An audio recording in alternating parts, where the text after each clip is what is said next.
If your hiking boots give you blisters, foot fatigue, or just feel off, it might not be you. It might be all of the myths you've been told. After 15 years of professionally testing outdoor gear, I'm busting 5 of the biggest hiking boot myths that are wrecking your feet, especially if you're a woman. But first, I'd love to hear from you about the worst hiking footwear mistake you ever made.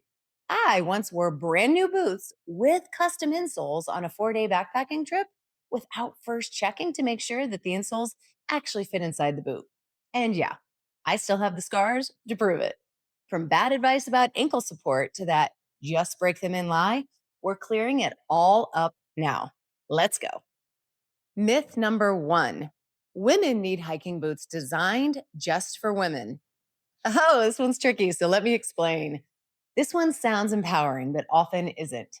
Yes, women's feet are generally different from men's. We usually have narrower heels and Achilles, a higher arch, and a lower foot volume overall. So, yes, women do benefit from women's specific hiking boots, but only if those boots are actually built on a women's specific last. A shoe last is the 3D mold or form that a shoe is built around. It defines the shape, volume, and fit of the shoe, including the width, heel cup, arch height, toe box, and overall profile. A women's specific last is designed to better match the anatomical differences in women's feet, such as the narrow heel, higher arch, lower overall volume.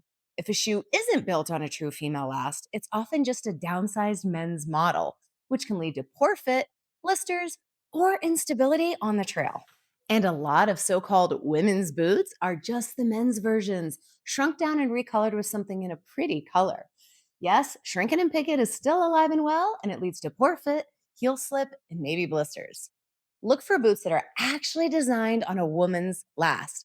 If you have wider feet or higher insteps, you might actually be more comfortable in a men's or unisex boot. Bottom line, buy the boot that fits your foot, not your gender label. Okay. Myth number 2: high cut boots give you ankle support. So this one gets repeated everywhere, but I'm about to bust out the science. A lot of people still think that high cut hiking boots protect your ankles from sprains or rolling. But studies in the basketball world, like this one published in the American Journal of Sports Medicine, have shown that high top shoes do not significantly reduce ankle injuries. And yes, while basketball and hiking are different sports, the biomechanics of ankle movements are similar. High cut boots don't brace your ankles. What actually provides support is the torsional stiffness in the midsole.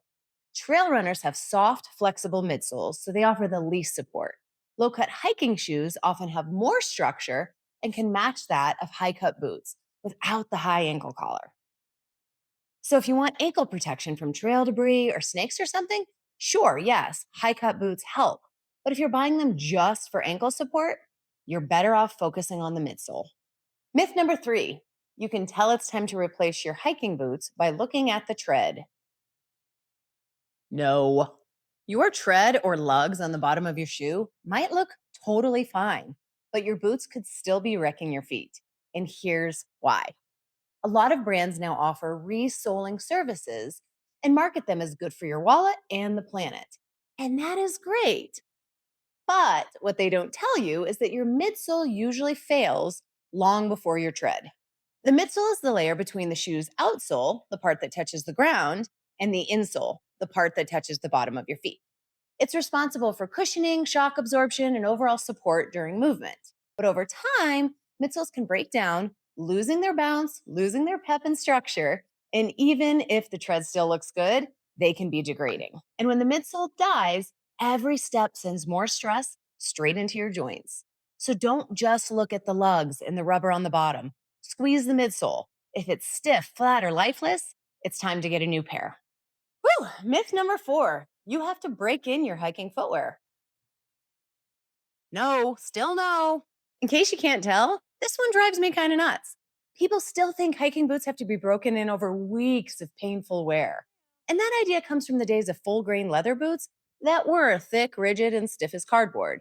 But modern hiking boots aren't stiff like cardboard, and they're made of synthetic materials, engineered mesh, and flexible designs. They should feel good right out of the box. And truly, take it from me. I go on media trips all the time where I'm wearing brand new boots for 4 or 5 day backpacking trips, and I do this routinely. My feet have never been destroyed. If a boot hurts in the store or on mile 1, it's probably not going to get magically better. Don't bother with breaking them in. Myth 5: trail running shoes and hiking shoes are basically the same thing. I mean, do I have to tell you no at this point? No, I won't lie. I've gotten into Instagram arguments over this, and the usual rebuttal is, well, they're on the same shelf at REI. But at a glance, I get it. Trail runners and low cut hiking shoes might look the same, but they're built very differently. Trail running shoes are designed for speed. They're lightweight, they're flexible, they're breathable. They cushion your stride and help you move fast over bumpy terrain. But hiking shoes are stiffer, more durable, and built to support loads like a heavy backpack. They offer more protection for off camber trails, rocks, or multi day hikes. Remember those midsoles that we talked about earlier? Hiking shoes often have torsional rigidity with TPU midsoles, so you're less likely to roll an ankle. But trail runners often use EVA foam, which is a lot lighter, a lot softer, but also a lot less supportive. If you're used to lightweight shoes or have strong ankles, trail running shoes can be amazing. I love them. But a lot of folks, like non runners or beginner hikers, don't have all the stabilizer muscles and aren't ready to carry heavy loads with so little support. Plus, if you're carrying weight or hiking on uneven ground, hiking shoes might give you the bonus structure that you need. It's not about which one's better, it's about matching the shoe to the hike. The right hiking footwear can make or break your adventure. And if your boots have been wrecking your feet, it might be because you're believing in the wrong myths. Leave a comment with your worst hiking footwear mistake, because we've all done it, right? And if this helped, hit the button, share it with a trail friend who's still wearing blister boots. I'll see you out there.